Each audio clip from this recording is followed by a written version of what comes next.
So, hello everyone. Thanks for joining us again. We're here for another episode of Nonprofit Fundamentals. I'm joined here with Adam Holzberg and I'm April Kushner, both partners here at Sachs. And we are joined today with a guest speaker. So we have Gina Hernandez, who is the CEO of a nonprofit of Prevent Child Abuse, the New Jersey chapter, along with Child Wellness Institute. And we're going to pick her brain a little bit about being a CEO of a nonprofit. So Gina, thank you so much for joining us today. I know your schedule gets a little hectic as a CEO, so we really appreciate you taking the time to do this. Well, thank you so much for having me. So can you give us a little bit of background about your work experience and how you came to be a CEO of the organization? Sure. I don't know how much time we have here, but I'll try to give you the shortened version of this. My background is I went to school for radio, television, and film. I graduated with a degree and ended up working at a network as a producer and then on air talent. And then one day I decided I just don't know if this is what I want to do. I always liked social work. I always liked being in the field of that. I was volunteering and I decided, yeah, this is not what I want. So I ended up moving into the nonprofit sector. After that, I worked with youth who had developmental disabilities. And then I moved to another place working with economically disadvantaged youth as a counselor. Ended up getting my master's degree in counseling and then my license as a therapist. And in the meantime, found this organization in 2005, where I joined as an entry-level program specialist. And Prevent Child Abuse New Jersey has been my home since then. And I just sort of fell in love with the idea and the action that we take to really make our environment in New Jersey as healthy as it can be for children to thrive and not just be safe and protected, which is important, but also to thrive as well. So I just love the whole concept and I've been here ever since. Wow, I did not know all of that background, so that's great. That background's unique. I was not expecting that. Yeah. Right, see? Bam. Do you think all of that experience really helped you in your CEO role now? I do think so. I do think so. I think that being comfortable talking and speaking and as a producer putting things in order and having a plan to execute, I mean that's essentially what I'm doing all the time every day as a CEO is we have a strategic plan as our organization, nonprofit mission, and this is what we are going to set out to do. And so we do the plan. And sometimes we have to pivot, et cetera. But I've also, since I've been here a long time, I started off and I worked my way through different departments in this particular nonprofit. So in some ways it was great because I've been able to see all different aspects of the organization. I've worked in, several departments. And then I was the senior vice president of programs for many, many years. And then when my CEO executive director retired, the board appointed me into this position. So that's how I ended up in the role. And I took all the stuff, the experience I had. And so when I'm doing interviews and et cetera, I don't get as nervous maybe as some people might get, at least not initially, because I do have that experience and that background. So your day-to-day is probably not typical, but what would you say is the most typical day-to-day as a CEO? If you could make it as typical as possible. Maybe 600 to 800 emails a day. My IT department saying, Gina, seriously, like you need to stop with all the emails. And I'm like, I can't control that.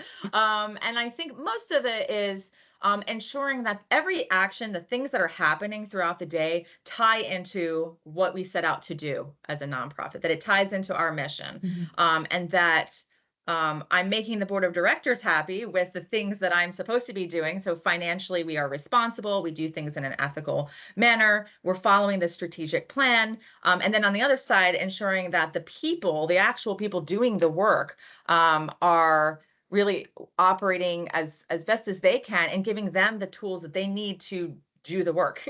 So it's kind of like this balance of administrative things and then, the day-to-day staff pieces to make sure the programs are delivered, all in the context of hundreds of emails and a lot of Zoom calls and in-person meetings too. Yeah, like you said, the administrative side and and making sure that the programs are really running great. Yeah, I mean, there's a lot, right? I mean, any CEO who's watching this, or any, any board of directors who's looking for a CEO, right? You're looking for people who can do the administrative piece. There's contracts, there's negotiations, there's the making sure the audit runs smoothly, there's the finance piece, right? There's all of that to make sure that you're healthy financially. But then there's like those other pieces that are relationships. And how does that person build relationships and keep relationships? And so it's finding like a skill set, and you may not have all of the things, but you try to, navigate it as best as you can. And, so that's basically my day to day, and in a nutshell. A lot one day. Yeah, that's one day. You want to hear the rest Yeah. of the week? No. What skills would you say help you be successful in your role? I'm sure the organization skills, but are there certain skills you think you've acquired that are really key? I think being able to build relationships at all levels. One of the things I do often is I will go out and actually be in the field, right? Doing the things, watching and being, because for me, just being here and saying, well, I'm going to make all these decisions, we're going to do all these things, but having no clue what's actually happening at the ground level is, for me, not my style. So I think my skill of being able to build relationships at all levels, out in the community, here with my staff, out with funders, potential donors, with the board. It's just, sometimes everyone's style is different. So being able to pivot your style, I think, and really understanding when you're talking to somebody, how can you connect them and pull them into your prevention world? Like, how can I get you to see how important you are to the prevention work that we're doing? Yeah, I'd imagine too, it's a lot of storytelling, about what you do, who you're helping, and building that connection. Yeah, absolutely. And honestly, it's not a hard sell, right? To talk about helping children, like who doesn't really want to help children? I hope that, there aren't very many, but like, it's not a hard sell. So you're right. Telling the story of, if you invest in our nonprofit, this is what you will see. This is the difference you will see in our children, in our communities, in our state, and just remembering that our children are our next generation. So you're really making an investment into our society. So yeah, so being able to tell those stories as a CEO, and being able to really have people understand where their donations, where their funds, where their grants, where they go to, and how we make it happen. I have to say that the passion you have for the organization, for the mission, is really coming through. I mean, you're definitely very excited talking about all this. That's great. Thank you.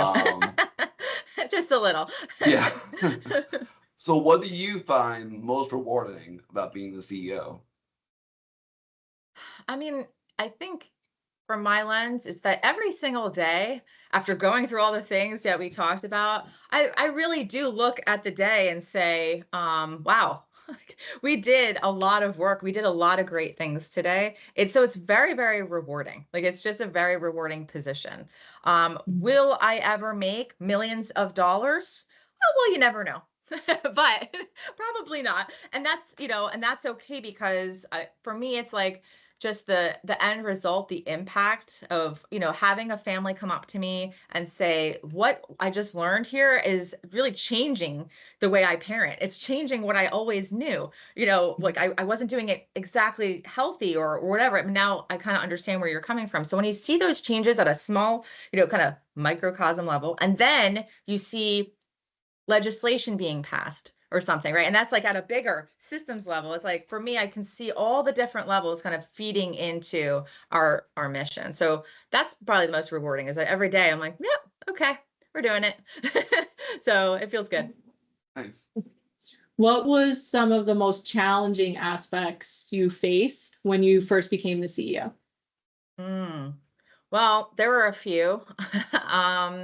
When you step into a role where the person before you did a tremendous job, right? They were excellent. Like, it's one thing if you're stepping in and everything is a mess, right? Because then you're like, okay, I'm going to fix it, right? But when you step in and it was done well, right? It's really learning like what's in place, What can we keep? What are the things that are going well? And now let's look for some areas, that we could change or build on. So for me, it was at first just, I think, really seeing what systems they had put in place already. What was their relationship with the board? What were the expectations of the board of directors? Before here, I did not report, my previous position, I interfaced with the board when I was delivering information on programs, right? But I didn't interface with them, right, in this more frequent capacity. At the So same I think, level. yeah. So that part was a little different in navigating, like, how often are we supposed to be talking, and like what's, where, some board members are really, really involved and engaged, and others, are doing what they can within, their day to day. So for me, it was like, what's the norm?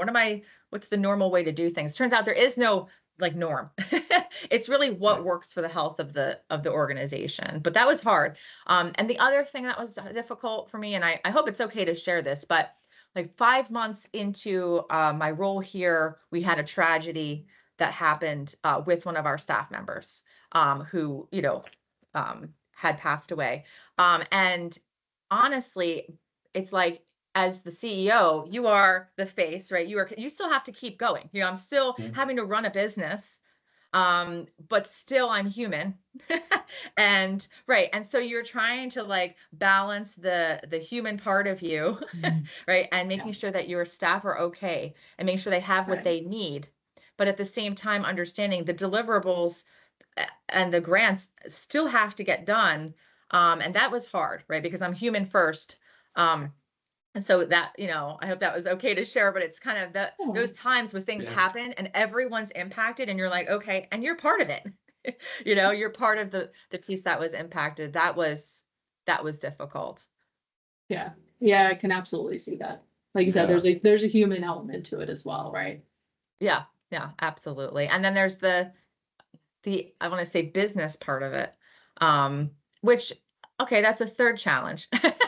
Is that people, I think, sometimes think nonprofit means you just do everything like for free. And it's just like, a lot of people who just like to do good things, and we love to do good things, but we are a business too.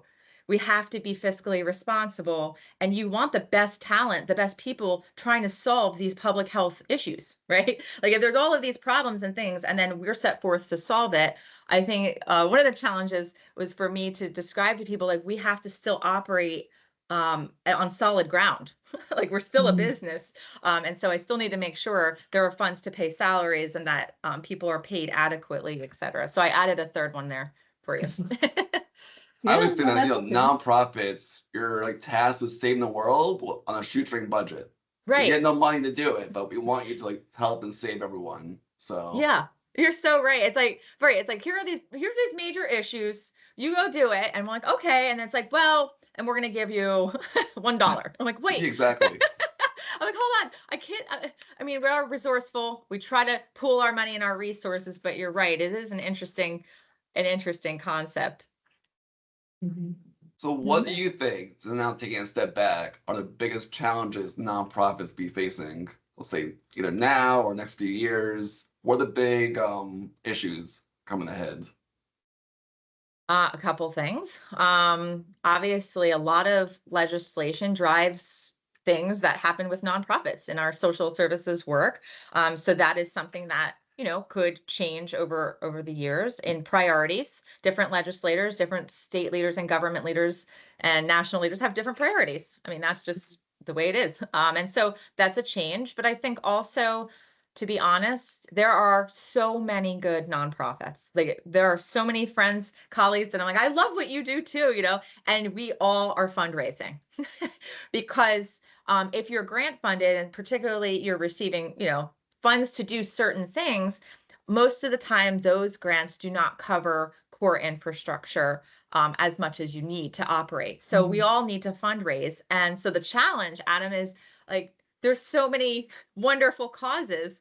For the donor, they're like, well, they're a good cause and they're a good cause. And so the challenge is competing in a sense, and maybe not competing, maybe trying to work together, in partnership to get funds. So I think that, for me, when I look at the landscape, I think always making sure that we have good a good fundraising stream coming in, some good, solid, committed donors who understand the work we do is meaningful and effective. But the challenge is there's so many of us that are out there doing wonderful work. Right. Yeah, the causes outnumber the resources. Right. So it's tough. Yeah, we hear that. Yeah. I mean, I'm sure that's not something new that you're hearing. Yeah. It's just, I mean, it's going to be that way. I'll show up to a bidders conference, and I mean, there used to be only maybe like 5 people, right? And now, I mean, there are the room is packed or the Zoom is packed. There's hundreds of people, and I'm like, oh, okay. That's and that's good. That's a testament to how many people are doing wonderful work, but the resources are few. So Right. that is a challenge. Yeah. Is there any advice that you have for someone that is new to the CEO role? I mean, I would say, I think don't lose sight of the plan you set forth. It can be easy to get overwhelmed, but people are coming at you with all these I have a new idea, I have a new thing. I have, there's all of these things, but I think it's really the vision that your whole team works together to build during your strategic plan. When I stepped in, I did have everyone feed into the strategic plan, not just the board of directors and not just Gina and her team of executive leadership. We actually had everyone, the staff, our constituents, everyone fed into the plan. And I think so for me, that was super helpful because then I know I'm hearing from all the different layers the best way to move forward. So I'd say kind of stick to your clear plan and your objectives. You can pivot.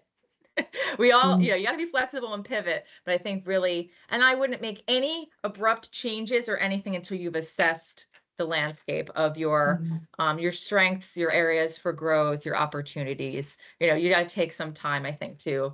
It's very easy to come in and say, no, I want to do all these different things, but I think it takes time to really assess before making a really solid plan forward. Yeah, I think that's some really great advice. Yeah. Yeah. All right. Well, Gina, thank you so much for giving us some insight into the role of being a CEO for a nonprofit organization. We really appreciate you taking the time with us today. Great. Thanks for having me and hearing my my thoughts on the topic, and we appreciate your partnership. Thank you.